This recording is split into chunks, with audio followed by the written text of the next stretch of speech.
আসসালামু আলাইকুম, স্বাগত জানাচ্ছি আরটিভি সন্ধ্যা সংবাদে। আপনাদের সঙ্গে আছি আমি সৈয়দা সাদিয়া বেনাজির। আমি রিদওয়ানা বিনতে জলি। ঘূর্ণিঝড় রেমাল প্রবল শক্তি নিয়ে উপকূলে আঘাত এনেছে। ১১১ কিলোমিটার বেগের ঝোড়ো বাতাসে লন্ডভন্ড উপকূলীয় এলাকা। ঝড়ের তাণ্ডবে বরিশালে ৩, ভোলায় ২ এবং খুলনা, সাতক্ষীরা, কুয়াকাটা ও চট্টগ্রামে ১ জন করে মোট ১০ জনের মৃত্যু হয়েছে। এছাড়া মোংলা, সাতক্ষীরা, পটুয়াখালী, কুয়াকাটা, খেপুপাড়া, বরগুনা, খুলনা, সুন্দরবনে ব্যাপক ক্ষয়ক্ষতি হয়েছে। বিভিন্ন জায়গায় বেড়িবাঁধ ভেঙে তলিয়ে গেছে ঘরবাড়ি, রাস্তাঘাট। গাছপালা উপড়ে বন্ধ হয়ে গেছে বিদ্যুৎ সংযোগ। প্রতিনিধিদের তথ্যচিত্রে নুসরাত জাহান সিনথির রিপোর্ট।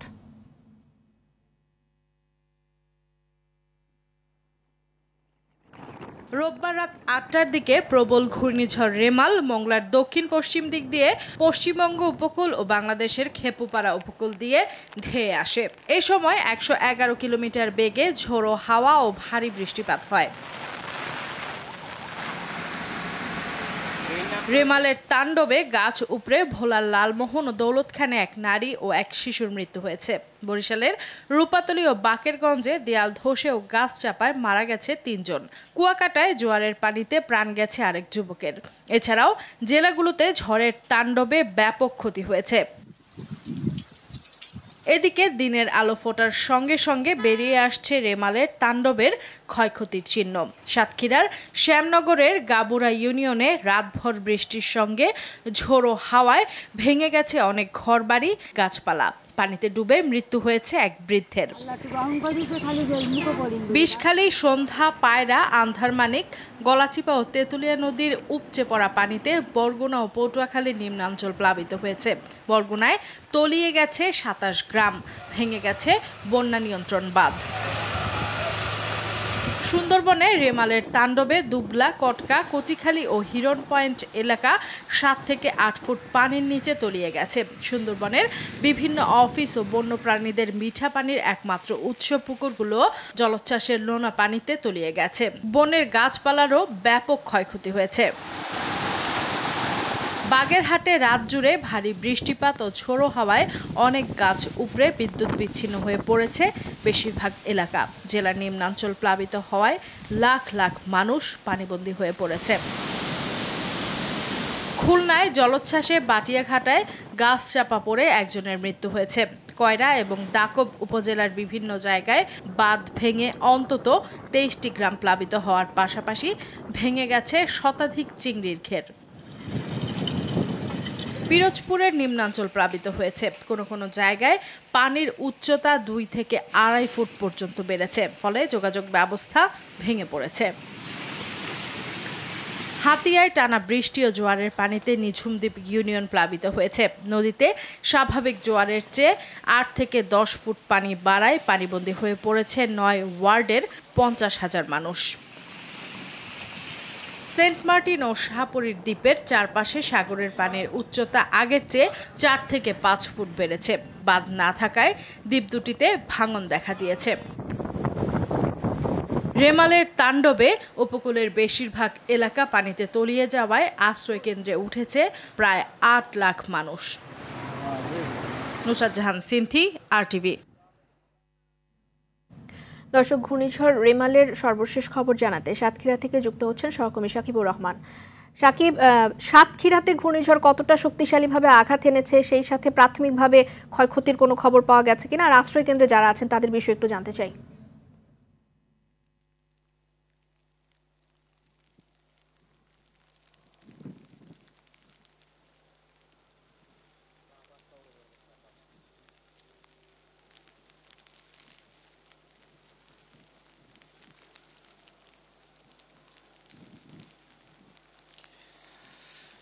রেদওয়ানা, আসলে ঘূর্ণিঝড় যে আঘাত হেরেছে তার থেকে বড় কথা কিন্তু তার পরবর্তী যে ইফেক্টটা, এখন পর্যন্ত কিন্তু ঝড়ো বাতাস বয়ে যাচ্ছে। ঠিক ঘূর্ণিঝড়ে তারা এমন আবহাওয়া দুর্যোগের পরের দিন তারা দেখেননি, যেটি এইবার দেখা যাচ্ছে। আরেকটি বিষয়, যেটি ক্ষয়ক্ষতির কথা বলছেন, এরকম আমরা কয়েক জায়গায় দেখেছি বিচ্ছিন্নভাবে ঘরবাড়ি ভেঙে পড়েছে বাতাসে, এবং কিছু কিছু জায়গায় পানি উঠেছে। তবে সুন্দরবনের যে অংশ সেই জায়গাটিতে জোয়ারের সময় একটু বেশি পানি উঠেছে, সেক্ষেত্রে সেখানে যারা বসবাস করে বা যাদের বাড়িঘর রয়েছে সেই বাড়িঘরগুলো কিছুটা ডুবে গিয়েছে। যদিও তারা বলছেন যে অন্যান্য সময় যখন জোয়ার হয় সেই জোয়ারের সময়ও কিছু পানি তাদের বাসা বাড়িতে আসে এবং এই যে ঘূর্ণিঝড় রেমাল সেই সময় পানিটা কিছুটা বেড়েছিল। আর আশ্রয়ণ কেন্দ্রে কিন্তু সাধারণ যে মানুষদেরকে নিয়ে আসা হয়েছিল তারা কিন্তু আজ সকাল থেকে তারা ঘরে ফিরতে শুরু করেছেন। তাদেরকে শুকনো খাবার দেয়া হয়েছে, প্রাথমিক যে চিকিৎসা দেওয়া হয়েছে। যারা সুন্দরবন অংশে থাকেন তাদেরকে পানি বিশুদ্ধিকরণ ওষুধ দেয়া হয়েছে এবং তাদের কিছু কিছু যে বিষয়গুলো রয়েছে সেগুলো তাদেরকে বলে দেওয়া হয়েছে যেন কোনো পানি হুট করে তারা পান না করে, যেহেতু এই ধরনের দুর্যোগ পরবর্তী সময়ে পানিবাহিত রোগ বেড়ে যায়, সেই বিষয়গুলোকে মাথায় রেখে তাদেরকে প্রাথমিক চিকিৎসা দিয়ে তাদেরকে বাড়িতে পাঠিয়ে দেওয়া হয়েছে। সব মিলিয়ে বলা চলে এখনো দুর্যোগপূর্ণ পরিবেশ চলছে, প্রচণ্ড বাতাস এবং তার সাথে বৃষ্টি আছে এই সাতক্ষীরাতে। এই ছিল আমার কাছে সাতক্ষীরা থেকে সর্বশেষ। রিদওয়ানা। সাকিব, ধন্যবাদ আপনাকে। ঘূর্ণিঝড় রেমালের ক্ষয়ক্ষতির খবর কিছুক্ষণ আগে বরগুনার পাথরঘাটা থেকে জানিয়েছেন সহকর্মী তাওহিদুল ইসলাম শুভ।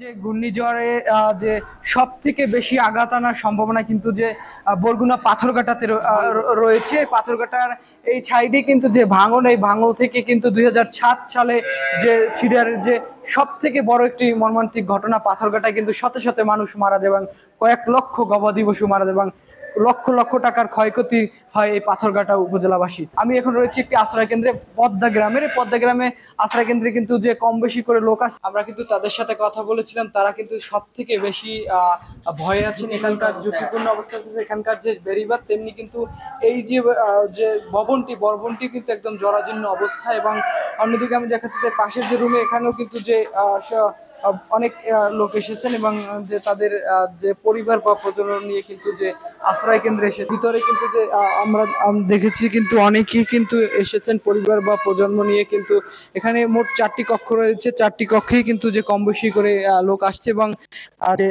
অনেকে এখানকার যারা ভলান্টিয়ার রয়েছে তারা বলছেন যে রাত হওয়ার সঙ্গে সঙ্গে যে বাড়তে পারে, কারণ এখন কিন্তু যে বিকেল নাগাদ কিন্তু আসতে শুরু করেছে। যেহেতু দেখাতে যায় গবাদি পশু নিয়েও কিন্তু এখানে অনেকে এসেছে আশ্রয়ের কেন্দ্রের জন্য। কিন্তু এখানে আশ্রয় কেন্দ্রের জরাজীর্ণ অবস্থা থাকার কারণে কিন্তু কিছুটা তারা অস্বস্তি বোধ করছেন। এবং আমি যদি জানাতে যাই, এখানকার যে বেড়িবাঁধটি যদি টিকসই করে দেওয়া হতো তাহলে হয়তো এখানকার যারা রয়েছেন তারা কিছুটা হলে যে নিরাপত্তার ভিতরে পার হতো। এবং এই ছিল আমার কাছে বরগুনা পাথরঘাটা থেকে সর্বশেষ।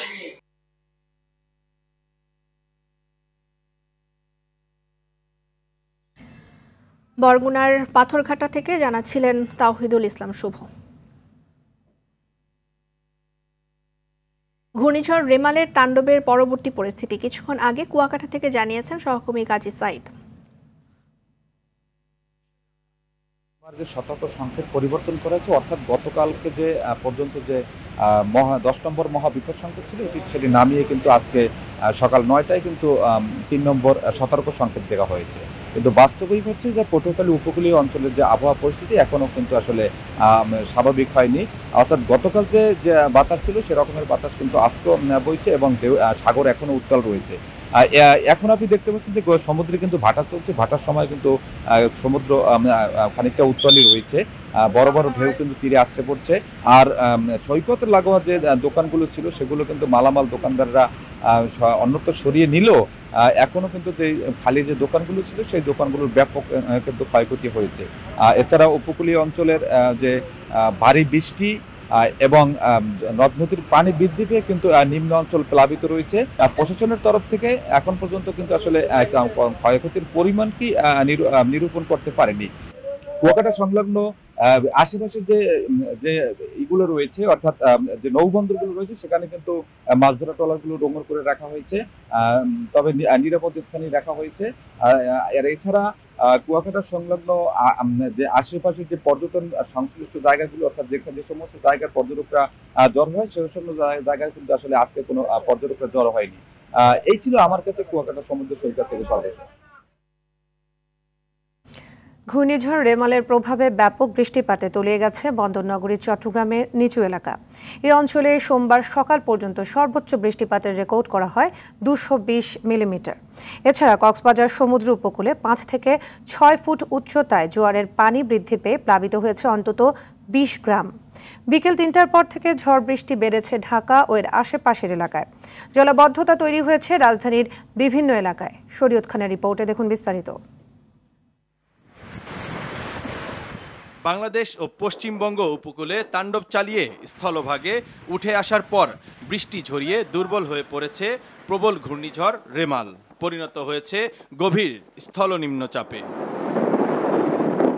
ঘূর্ণিঝড় রেমালের প্রভাবে রোববার রাত থেকেই চট্টগ্রামে শুরু হয় দমকা হাওয়া সহ বৃষ্টি। সোমবার সকাল পর্যন্ত চট্টগ্রামে সর্বোচ্চ 220 মিলিমিটার বৃষ্টিপাত রেকর্ড করা হয়েছে। ব্যাপক বৃষ্টিপাতে তলিয়ে গেছে অধিকাংশ এলাকা, সৃষ্টি হয়েছে জলাবদ্ধতা, দুর্ভোগে পড়েছে নগরবাসী। খুবই ভোগান্তিতে আছি আমরা চট্টগ্রামের বাসীরা। দীর্ঘদিন যাবত এই জলাবদ্ধতা 10-15 বছর ধরে খালি দেখলাম ড্রেনের কাজও করতেছে, কিন্তু একটা ড্রেনের এখন পর্যন্ত ক্লিয়ার হয় নাই। চরম বৈরী আবহাওয়া বিরাজ করছে কক্সবাজারেও। সকাল থেকে বজ্রবৃষ্টি এবং দমকা হাওয়া বয়ে যাচ্ছে। প্রচণ্ড উত্তাল রয়েছে সাগর, বড় বড় ঢেউ আছড়ে পড়ছে সমুদ্র সৈকত ও উপকূলে। সমুদ্র উপকূলে 5 থেকে 6 ফুট উচ্চতায় জোয়ারের পানি বৃদ্ধি পেয়ে সদরের 20টি গ্রামে জোয়ারের পানি ঢুকে প্লাবিত হয়েছে ঘরবাড়ি, রাস্তাঘাট। ঝড়ের বিপদ কেটে যাওয়ায় বন্দরের জন্য সংকেত কমিয়ে এনেছে আবহাওয়া অফিস। তবে উত্তর বঙ্গোপসাগরে অবস্থানরত সব মাছ ধরার নৌকা ও ট্রলারকে নিরাপদ আশ্রয়ে থাকতে বলা হয়েছে। পায়রা ও মংলা সমুদ্র বন্দরকে 10 নম্বর মহাবিপদ সংকেত নামিয়ে 3 নম্বর স্থানীয় সতর্ক সংকেত দেখিয়ে যেতে বলা হয়েছে। কক্সবাজার ও চট্টগ্রাম সমুদ্র বন্দরকে 9 নম্বর মহাবিপদ সংকেত নামিয়ে 3 নম্বর স্থানীয় সতর্ক সংকেত দেখিয়ে যেতে বলা হয়েছে। বিকেল 3টার পর থেকে ঢাকায় অবস্থান করছে ঘূর্ণিঝড় রেমাল, যা ধীরে ধীরে সিলেট হয়ে মঙ্গলবারের মধ্যে বাংলাদেশ অতিক্রম করবে। এটা আরও দুর্বল হয়ে বৃষ্টি দিয়ে উত্তর পূর্ব দিকে অগ্রসর হয়ে আগামীকাল নাগাদ এটা হয়তো বাংলাদেশ থেকে আসামের দিকে চলে যাবে। এদিকে রাজধানী ঢাকায় বৃষ্টিতে বিভিন্ন এলাকায় তৈরি হয়েছে জলাবদ্ধতা। একে তো বৃষ্টি, তার মধ্যে সকাল থেকে গণপরিবহনের সংখ্যাও তুলনামূলক কম থাকায় কর্মস্থলে যেতে পড়তে হয়েছে নানা অসুবিধায়। বৃষ্টির জন্য এই যে এখন যাওয়া দেরি হচ্ছে, যখন অল্প একটু বৃষ্টি হয় তখনই রাস্তাঘাট পানিতে ডুবে যায়। যতবারই ঠিক করে ড্রেন ততবারই এই পানি এখানে জমে। দুর্যোগপূর্ণ আবহাওয়ার কারণে নিরবচ্ছিন্ন বিদ্যুৎ সরবরাহ না থাকায় সকালে 2 ঘন্টা বন্ধ থাকে মেট্রো রেল চলাচল। এতে বিপাকে পড়েন অপেক্ষারত যাত্রীরা। শরীয়ত খান, RTV। রাজধানীতে রেমেলার প্রভাব জানাতে মহাখালী থেকে যুক্ত হচ্ছেন সহকর্মী রফিকুল ইসলাম। রফিক, রেমালের কতটা প্রভাব পড়েছে রাজধানীতে, আর কোনো ক্ষয়ক্ষতি হয়েছে কি?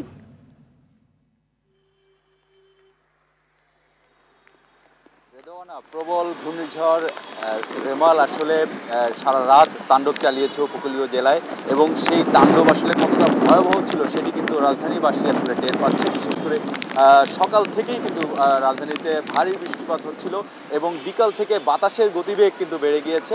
আবহাওয়া অফিস থেকে যেটি জানিয়েছিল সেটি হচ্ছে 20 থেকে 30 কিলোমিটার গতিবেগে বাতাস বইবে, কিন্তু সেটি সর্বোচ্চ 70 কিলোমিটার পর্যন্ত উঠে যেতে পারে। আমি এখন রয়েছি রাজধানীর মহাখালীতে, আপনাকে একটু দেখাতে চাই এই ঘূর্ণিঝড় রেমালের প্রভাবে আসলে প্রচণ্ড বাতাস যখন বইছিল সে কারণে একটি প্রকাণ্ড একটি গাছ আসলে রাস্তায় পড়ে গিয়েছে, এবং এই রাস্তায় পড়ে যাওয়ার কারণে কিন্তু প্রায় ঘণ্টাখানেক এই মহাখালীর এই সড়কে যান চলাচল কিন্তু বন্ধ ছিল। পরবর্তীতে তেজগাঁও স্টেশনের ফায়ার সার্ভিসের কর্মীরা এসে কিন্তু গাছটি রাস্তা থেকে সরিয়ে কেটে রেখেছে। সিটি কর্পোরেশনের লোকজন হয়তো কিছুক্ষণ পরে এই গাছটি এখান থেকে সরিয়ে ফেলবে, এবং আমি তাদের সঙ্গে কথা বলেছি। শুধু এই মহাখালী না, রাজধানীর পান্থপথ, গুলশান ছাড়াও তেজগাঁও এলাকাতে কিন্তু এইভাবে আসলে গাছ পড়ে গিয়েছে এবং তারা সেটি সরিয়ে ফেলার কাজ করছে। পাশাপাশি কিন্তু জলাবদ্ধতা তৈরি হয়েছে রাজধানীর বিভিন্ন এলাকায়, বিশেষ করে মালিবাগ, শাহজাহানপুর, মিরপুর সহ বেশ কিছু এলাকায় কিন্তু জলাবদ্ধতা তৈরি হয়েছে, যার ফলে কিন্তু যানজটও তৈরি হয়েছে। সব মিলিয়ে সকাল থেকেই কিন্তু রাজধানীবাসী ঘূর্ণিঝড় রেমালের কারণে দুর্ভোগে পড়েছে, প্রচুর ভোগান্তিতে আসলে দিনটি তাদের পার করতে হয়েছে। আবহাওয়া অফিস যেটি বলছে আরও 2-3 দিন কিন্তু এভাবে বৃষ্টিপাত হবে। ঘূর্ণিঝড় রেমাল আসলে দুর্বল হয়ে গেলেও তার ক্ষতচিহ্ন আসলে কতটা সেটি কিন্তু রাজধানীবাসী টের পাচ্ছে। সব মিলিয়ে এই ছিল আসলে মহাখালী থেকে ঘূর্ণিঝড় রেমালের প্রভাবের খবরাখবর। রেদোয়ানা, ধন্যবাদ রফিক। এদিকে রেমাল তাণ্ডবে লণ্ডভণ্ড হয়েছে পশ্চিমবঙ্গ। ঘূর্ণিঝড়ের দাপটে রাজ্যটিতে এখন পর্যন্ত প্রাণ হারিয়েছে 5 জন। বিপর্যয়ের মোকাবেলায় প্রায় 1.5 লাখের বেশি মানুষকে অন্যত্র সরিয়ে নেওয়া হচ্ছে।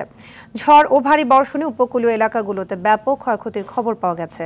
তবে ক্রমেই শক্তি ক্ষয় হয়ে এটি সাধারণ ঘূর্ণিঝড়ে পরিণত হচ্ছে ঝড়টি। এদিকে ঝড়ের প্রভাবে সোমবার কলকাতা সহ দক্ষিণবঙ্গের একাধিক জেলায় ভারী থেকে অতি ভারী বৃষ্টির পূর্বাভাস দিয়েছে আবহাওয়া ভবন। রাজ্যের 8 জেলায় জারি রয়েছে সতর্কতা। এমন দুর্যোগপূর্ণ পরিস্থিতিতে রাজনৈতিক দলগুলোর নির্বাচনী প্রচারণা কার্যক্রম স্থগিত রাখার ঘোষণা দিয়েছে রাজ্য সরকার। গেল কয়েকটি ঘূর্ণিঝড়ের থেকে রেমাল এর তাণ্ডবে বেশি ক্ষতি হয়েছে, এমনটাই জানালেন দুর্যোগ ব্যবস্থাপনা ও ত্রাণ প্রতিমন্ত্রী মোহাম্মদ মুহিবুর রহমান। ঘূর্ণিঝড়ে 19 জেলার 37,58,000 মানুষ ক্ষতিগ্রস্ত হয়েছেন। 35,000-এরও বেশি ঘরবাড়ি সম্পূর্ণ বিধ্বস্ত হয়েছে। আংশিক ক্ষতি হয়েছে 1,15,000। বিকেলে সচিবালয়ের সংবাদ সম্মেলনে এসব তথ্য জানিয়ে প্রতিমন্ত্রী বলেন, দুর্যোগ পরবর্তী কর্মকাণ্ড মোকাবেলায় কাজ করছে সরকার। বিস্তারিত জানাচ্ছেন নাজিব ফরাজি। প্রবল ঘূর্ণিঝড় রেমাল ব্যাপক তাণ্ডব চালিয়েছে দেশের উপকূলীয় জেলাগুলোতে। প্রাণহানির পাশাপাশি বিধ্বস্ত হয়েছে হাজারো ঘরবাড়ি, ক্ষতিগ্রস্ত হয়েছে ফসলের ক্ষেত, মাছের ঘের, সড়ক ও বেড়িবাঁধ। সচিবালয়ে দুর্যোগ ব্যবস্থাপনা ও ত্রাণ প্রতিমন্ত্রী ঘূর্ণিঝড়ে ক্ষয়ক্ষতির চিত্র তুলে ধরেন। জানান, উপকূলে 9,000-এর বেশি আশ্রয় কেন্দ্রে 8 লাখের বেশি মানুষ আশ্রয় নিয়েছে। মোট 19টি জেলা ক্ষতিগ্রস্ত হয়েছে। ঘূর্ণিঝড়ে ক্ষতিগ্রস্ত মানুষের সংখ্যা 37,58,096 জন। সম্পূর্ণভাবে বিধ্বস্ত হয়েছে 35,483টি ঘরবাড়ি এবং আংশিকভাবে বিধ্বস্ত হয়েছে 1,14,992টি ঘরবাড়ি। প্রতিমন্ত্রী জানান, আগাম প্রস্তুতি নেয় সফলভাবে ঘূর্ণিঝড় রেমাল মোকাবেলা করতে সক্ষম হয়েছে সরকার। তবে গেল কয়েকটি ঘূর্ণিঝড়ের চেয়ে এবার ক্ষতি বেশি হয়েছে। স্থানীয় সরকার সহ বিভিন্ন মন্ত্রণালয় কাজ করতেছে। এক কথায় আমাদের কার্যক্রম অব্যাহত রয়েছে যতক্ষণ পর্যন্ত আমরা সম্পূর্ণভাবে বুঝবো যে এই ঘূর্ণিঝড়টি থেকে আমরা নিরাপদ, ততক্ষণ পর্যন্ত আমাদের সমস্ত কার্যক্রমগুলি অব্যাহত থাকবে। সবাই আমরা যার যার যে স্কোপ আছে সেখানে আমরা মানুষের পাশে দাঁড়ানোর জন্য মাননীয় প্রধানমন্ত্রীর নির্দেশে আমরা কাজ করতেছি। প্রধানমন্ত্রীর নির্দেশে অন্যান্য মন্ত্রণালয়ের সঙ্গে সমন্বয় করে দুর্যোগ পরবর্তী কার্যক্রম পরিচালনা করা হচ্ছে। দুঃখ প্রকাশ করছি যে নাজিব ফরাজি, RTV, ঢাকা। ঘূর্ণিঝড় রেমালে ক্ষয়ক্ষতির কারণে 19 উপজেলা নির্বাচন স্থগিত করেছে নির্বাচন কমিশন। নির্বাচন কমিশন সচিব মোহাম্মদ জাহাঙ্গীর আলম সাংবাদিকদের এ তথ্য জানান। তিনি বলেন, ঘূর্ণিঝড়ের কারণে কোথাও পানি ঢুকেছে, কোথাও বিদ্যুৎ নেই, যোগাযোগ বিচ্ছিন্ন হয়েছে, তাই নির্বাচন স্থগিতের সিদ্ধান্ত নেওয়া হয়েছে। তৃতীয় ধাপে 109টি উপজেলায় ভোট হওয়ার কথা ছিল 29 মে। যে 19 উপজেলা ভোট স্থগিত করা হয়েছে সেগুলো হলো বাগেরহাট জেলার শরণখোলা, মোরেলগঞ্জ, মোংলা, খুলনা জেলার কয়রা, পাইকগাছা, ডুমুরিয়া, বরিশালের গৌরনদী, আগৈলঝাড়া, পটুয়াখালী জেলার সদর, মির্জাগঞ্জ, দুমকি, পিরোজপুরের মঠবাড়িয়া, ভোলার লালমোহন, তজুমুদ্দিন, ঝালকাঠির রাজাপুর, কাঠালিয়া, বরগুনার বামনা, পাথরঘাটা ও রাঙামাটির বাঘাইছড়ি। এদিকে আজ শেষ হচ্ছে 6ষ্ঠ উপজেলা পরিষদ নির্বাচনের তৃতীয় ধাপের প্রচারণা। 2041 সালের মধ্যে উন্নত, সমৃদ্ধ, স্মার্ট বাংলাদেশ গড়তে মার্কিন ব্যবসায়ীদের অংশীদার হিসেবে পাশে থাকার আহ্বান জানিয়েছেন প্রধানমন্ত্রী শেখ হাসিনা। সকালে গণভবনে অনুষ্ঠিত US বাংলাদেশ বিজনেস কাউন্সিলের সভায় তিনি এই আহ্বান জানান। বলেন, বিনিয়োগ করতে চাইলে এর জন্য প্রয়োজনীয় সব ধরনের সহযোগিতা দেবে বাংলাদেশ সরকার। মারুফ রেজার রিপোর্ট। গণভবনে প্রধানমন্ত্রী শেখ হাসিনার সঙ্গে বৈঠক করেন US বাংলাদেশ বিজনেস কাউন্সিলের চেয়ারম্যান স্টিফেন কোভস আর প্রেসিডেন্ট অতুল কেশবের নেতৃত্বে প্রতিনিধি দল। এতে শুভেচ্ছা বক্তব্যে দেশের চলমান ব্যবসায়িক পরিবেশের সার্বিক দিক তুলে ধরেন বাংলাদেশ সরকার প্রধান। সর্বোচ্চ সুবিধা দেওয়ার আশ্বাসে মার্কিন ব্যবসায়ীদের প্রতি আহ্বান জানান বিনিয়োগ করার। Bangladesh has the most liberal investment policy status in the region.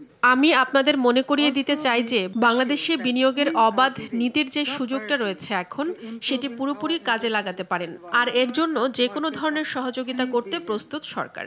মূলত ভৌগোলিক অবস্থানের কারণে এখানে ব্যবসায়িক উপযুক্ত পরিবেশ তৈরি হতে যাচ্ছে আগামীতেও। Ideal place for investment and trade in the region and beyond. মার্কিন যুক্তরাষ্ট্র রপ্তানির বৃহত্তম গন্তব্য উল্লেখ করে আগামীতে অর্থনৈতিক সম্পৃক্ততা বাড়ানোর আশা প্রকাশ করেন Sheikh Hasina. Our focus is now আমাদের এখনকার লক্ষ্য হচ্ছে অর্থনৈতিক ও বাণিজ্যিক সম্পর্ক উন্নত করা। যুক্তরাষ্ট্র কয়েক দশক ধরে বাংলাদেশের জন্য প্রধান অর্থনৈতিক ও উন্নয়ন সহযোগী। দুদেশের অনেক ক্ষেত্রেই নিবিড় সম্পৃক্ততা রয়েছে, বিশেষ করে বাণিজ্য ও বিনিয়োগে। আমি নবায়নযোগ্য জ্বালানি, জাহাজ নির্মাণ, অটোমোবাইলস, ফার্মাসিউটিক্যালস, চিকিৎসা সরঞ্জাম সহ সম্ভাবনাময় ক্ষেত্রগুলোতে মার্কিন ব্যবসায়ীদের বিনিয়োগ করার আমন্ত্রণ জানাই। বৈঠকে সরকার প্রধানের আশ্বাসে বাংলাদেশে বিনিয়োগ করার বিষয়ে আগ্রহ প্রকাশ করেন ইউএস বাংলাদেশ বিজনেস কাউন্সিলের প্রতিনিধিরা। পারফেজা, টিভি, ঢাকা। এমপি আনারের মৃত্যুর ১৩ দিন পরও মৃতদেহ, পোশাক কিংবা হত্যায় ব্যবহৃত অস্ত্র উদ্ধার না হওয়ায় হতাশ পরিবার। স্বজনদের অভিযোগ, হত্যাকাণ্ড নিয়ে প্রশাসন সহ বিভিন্ন পর্যায় থেকে এক এক সময় এক এক রকম বক্তব্য দেওয়া হচ্ছে। এর মাধ্যমে ঘটনাকে ভিন্ন খাতে প্রবাহিত করা হচ্ছে কিনা তা নিয়ে সন্দিহান পরিবার ও এমপির সমর্থকরা। এমপি আনোয়ারুল আজিম আনার খুনের রহস্য উদ্ঘাটন করতে কলকাতায় দিনভর বিভিন্ন স্থানে গেছেন বাংলাদেশে পুলিশের গোয়েন্দা শাখার দল। সোমবার পুলিশের অতিরিক্ত কমিশনার হারুনুর রশিদের নেতৃত্বে ৩ সদস্যের দলটি সঞ্জীবা গার্ডেনে আসামি জিহাদকে নিয়ে ঘণ্টাখানেক অবস্থান করে। পরে সেখানে থেকে ডিবির প্রতিনিধিরা আসামি জিহাদের দেখানো স্পট ভিজিট করেন। আর এ সময় হারুনুর রশিদ বলেন, এটা এমন একটা ঘটনা যে পুলিশ কর্মকর্তা হিসেবে মেনে নেয়ার মতো না। একটা সভ্য সমাজে এত বড় নিষ্ঠুর বর্বরচিত হত্যাকাণ্ড হতে পারে না। তবে এমপি আনারের মরদেহের খণ্ডাংশ উদ্ধারেও আশাবাদী তিনি। এছাড়া কলকাতা পুলিশ গুরুত্বের সাথে তদন্ত কাজ করছে বলেও জানান অতিরিক্ত কমিশনার।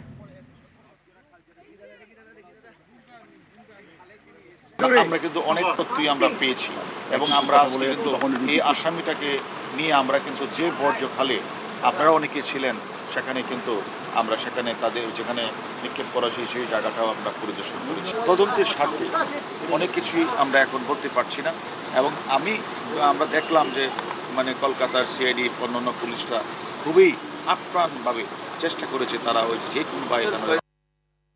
ঘূর্ণিঝড়ে ক্ষতিগ্রস্ত এলাকা পরিদর্শনে যাবেন আওয়ামী লীগ সভাপতি প্রধানমন্ত্রী শেখ হাসিনা। দুপুরে আওয়ামী লীগ সভাপতির রাজনৈতিক কার্যালয়ে সংবাদ সম্মেলনে এসব কথা বলেন তিনি।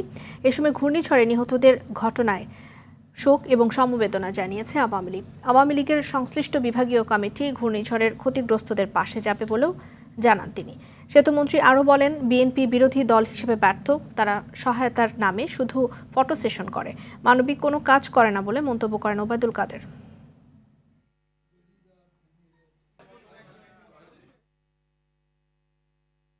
যখন দেশের উপকূলীয় এলাকায় মহা বিপদ সংকেত চলছে, তখন মানুষের পাশে না দাঁড়িয়ে প্রধানমন্ত্রী তারেককে দেশে ফিরিয়ে আনার কথা বলছেন বলে মন্তব্য করেছেন বিএনপি স্থায়ী কমিটির সদস্য নজরুল ইসলাম খান। সকালে জাতীয় প্রেসক্লাবে ঢাকা জেলা বিএনপির মানববন্ধনে একথা বলেন তিনি বলেন, দ্রব্যমূল্যের ঊর্ধ্বগতির জন্য সরকারের সিন্ডিকেট দায়ী। বিএনপি নেতাকর্মীদের বিরুদ্ধে মিথ্যা মামলায় কারাগারে পাঠাচ্ছে বলে অভিযোগ করেন বিএনপি যুগ্ম মহাসচিব অ্যাডভোকেট রুহুল কবির রিজভী। সাবেক আইজিপি বেনজির আহমেদের আরও অবৈধ সম্পদ আছে কিনা অনুসন্ধান করা হচ্ছে বলে জানিয়েছেন দুদকের আইনজীবী খুরশিদ আলম খান। সকালে সুপ্রিম কোর্ট প্রাঙ্গণে সংবাদকর্মীদের এক প্রশ্নের জবাবে কথা বলেন তিনি বলেন, প্রয়োজন মনে করলে আদালতে বেনজির আহমেদের বিদেশ যাত্রায় নিষেধাজ্ঞা চাইবেন তদন্ত কর্মকর্তা। আর এর আগে বেনজির আহমেদ এবং তার স্ত্রী সন্তানদের নামে থাকা আরও 113টি দলিলের সম্পদ এবং ঢাকার গুলশানে 4টি ফ্ল্যাট জব্দের নির্দেশ দেন আদালত। অনুসন্ধান চলমান, অনুসন্ধান চলার অংশ হিসাবে এই দুটো জব্দের আদেশের জন্য আমরা আবেদন করেছি। আদালত সদয় বিবেচনা করে জব্দ দিয়েছেন। ভবিষ্যতে কি হবে না হবে এই মুহূর্তে বলা যাচ্ছে না। টোটাল পূর্ণাঙ্গ চিত্র পাওয়া যাবে অনুসন্ধান কার্য শেষ হবে। সেই জন্য আপনাদেরকে আরও কয়েকটা দিন অপেক্ষা করতে হবে। আমরা দ্রুত গতি দিয়ে এগিয়ে চলছি আইন বিধি মেনেই। কাজেই এখানে আশা করছি খুব আমরা অতি সত্ত্বর অনুসন্ধান শেষ করতে পারব। প্রায় ৯৫ কোটি টাকা আত্মসাৎ ও মানি লন্ডারিং এর অভিযোগে বেসিক ব্যাংকের সাবেক চেয়ারম্যান শেখ আব্দুল হাই বাচ্চু ও তার পরিবারের বিরুদ্ধে করা মামলার চার্জশিট দিয়েছে দুদক। একই দিন লা মেরিডিয়ানের মালিক আমিন আহমেদের বিরুদ্ধেও দেওয়া হয়েছে চার্জশিট।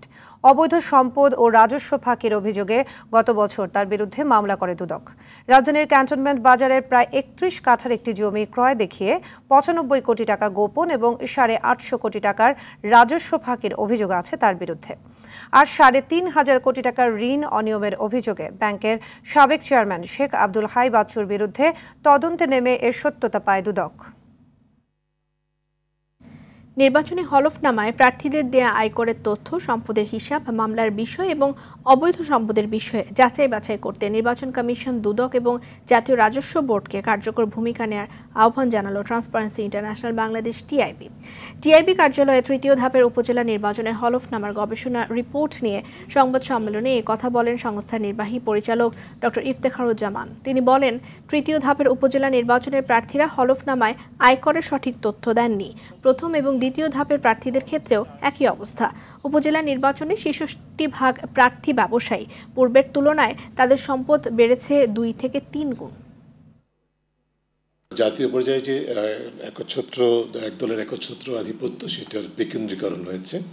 পাশাপাশি যেটা হয়েছে যে এটা এক ধরনের পরিবারতন্ত্রেরও বিকেন্দ্রীকরণ হয়েছে। স্থানীয় পর্যায়ে ক্ষমতায় থাকলে বা যারা নির্বাচিত, যারা তুলনামূলকভাবে নির্বাচিত হননি, তাদের তুলনায় তুলনামূলকভাবে অনেক গুণ বেশি সম্পদের মালিক হয়েছেন, আয় ও সম্পদের মালিক হয়েছেন। অর্থাৎ ক্ষমতায় যেতে পারলে সম্পদ বাড়ানো যায়, সেটি হচ্ছে মূল বিষয়। নকশা অনুযায়ী রাজধানীর বহুতল ভবন সঠিক নিয়মে নির্মাণ করা হচ্ছে কিনা তা পরিদর্শন করেছে রাজধানী উন্নয়ন কর্তৃপক্ষ রাজুকের উন্নয়ন নিয়ন্ত্রণ বিভাগের বিশেষ দল। সকালে রাজধানীর শ্যামলীতে রাজুক উন্নয়ন সদস্য অবসরপ্রাপ্ত মেজর ইঞ্জিনিয়ার শামসুদ্দিন আহমেদ চৌধুরীর নেতৃত্বে কয়েকটি বহুতল ভবন পরিদর্শন করেন। এই সময় ঢাকা উত্তর সিটি কর্পোরেশন এবং ফায়ার সার্ভিস সহ আন্তঃসংস্থাগুলোর কর্মকর্তারা উপস্থিত ছিলেন। পরিদর্শনে ভবনগুলোর অবকাঠামো, ভবনের অগ্নি নির্বাপন ব্যবস্থা ঠিক আছে কিনা খতিয়ে দেখেন। তদারকি অব্যাহত থাকবে জানিয়ে অনুমোদিত নকশার ব্যত্যয় করে কোনো কাজ করলে ভবন মালিকদের বিরুদ্ধে ব্যবস্থা নেওয়ার হুঁশিয়ারি দেন কর্মকর্তারা। কৃষিমন্ত্রী আব্দুল শহীদ বলেছেন, এই মুহূর্তে ডিমের দাম কিছুটা বেশি। হিমাগারে ডিম মজুত রাখার খবর পাওয়া যাচ্ছে, এ বিষয়ে তদারকি করা হচ্ছে। তিনি বলেন, নিত্যপণ্যের বাজার স্থিতিশীল রাখতে সরকারের 4 মন্ত্রণালয় একসঙ্গে কাজ করে যাচ্ছে। প্রতিদিন বাজার মনিটর করা হচ্ছে এবং সে অনুযায়ী ব্যবস্থা গ্রহণ করা হচ্ছে। মনিটরিং আরও জোরদার করা হবে বলেও জানান তিনি। দুপুরে সচিবালয়ে কৃষি মন্ত্রণালয়ের সম্মেলন কক্ষে নিত্যপণ্যের দাম পর্যালোচনা ও নিয়ন্ত্রণ বিষয়ক আন্তঃমন্ত্রণালয় সভা শেষে সাংবাদিকদের সঙ্গে মত বিনিময়কালে মন্ত্রী এসব কথা বলেন। আলু ও পেঁয়াজের দাম নিয়ন্ত্রণে রাখতে আমদানি উন্মুক্ত রয়েছে বলে জানান মন্ত্রী। ন্যাশনাল লাইফ ইন্স্যুরেন্স আন্তর্জাতিক সংবাদ। 4 জুলাই ব্রিটেনের আগাম পার্লামেন্ট নির্বাচনের তারিখ ঘোষণা করায় ক্ষুব্ধ হয়ে পদত্যাগ করেছেন দেশটির প্রধানমন্ত্রী ঋষি সুনাকের দলের ৭৮ এমপি। পদত্যাগকারীদের মধ্যে ক্যাবিনেট মন্ত্রীরাও রয়েছেন। এর ফলে বড় ধরনের সংকটে পড়েছেন ঋষি সুনাক। ব্রিটিশ প্রথা অনুযায়ী ২০২৫ সালের জানুয়ারি মাসের মধ্যে সাধারণ নির্বাচন শেষ করতে হবে, কিন্তু সুনাকের কনজারভেটিভ পার্টির মধ্যেই দাবি উঠছিল যে নির্বাচন পিছিয়ে দেওয়া হোক, কারণ গত কয়েক মাসে কনজারভেটিভ পার্টির প্রতি ব্রিটেনের মানুষ আস্থা প্রায় তলানিতে গিয়ে ঠেকেছে। এবার খেলার খবর, ক্রিকেট। টি-20 বিশ্বকাপে নিজেদের প্রথম ওয়ার্ম আপ ম্যাচে আগামীকাল যুক্তরাষ্ট্রের মুখোমুখি হবে বাংলাদেশ। বাংলাদেশ সময় রাত 9:30টায় ডালাসের গ্র্যান্ড প্রেইরি স্টেডিয়ামে শুরু হবে ম্যাচটি। বিশ্বকাপে অংশ নিতে যুক্তরাষ্ট্রে পা রাখার পর স্বাগতিকদের বিপক্ষে এই মাঠেই 3 ম্যাচের টি-20 সিরিজ খেলে বাংলাদেশ, যেখানে 3 ম্যাচের সিরিজ 2-1 হারে শান্ত সাকিবরা। এ মাঠেই 8 জুন শ্রীলঙ্কার বিপক্ষে ম্যাচ দিয়ে বিশ্বকাপের অভিযানও শুরু হবে বাংলাদেশের। বিশ্বকাপ মঞ্চে নামার আগে প্রস্তুতি ম্যাচ দিয়ে আত্মবিশ্বাস বাড়াতে চায় টাইগার্সরা।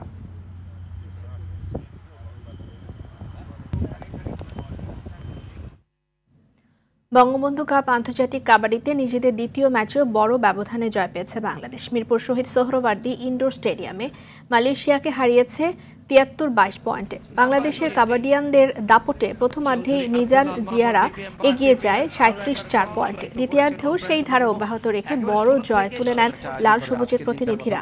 ম্যাচ সেরা হন বাংলাদেশে আল আমিন। দিনের প্রথম ম্যাচে পোল্যান্ডকে 39-46 ব্যবধানে হারিয়েছে ইন্দোনেশিয়া। আরেক ম্যাচে শ্রীলঙ্কার বিপক্ষে লড়ছে কেনিয়া। এবং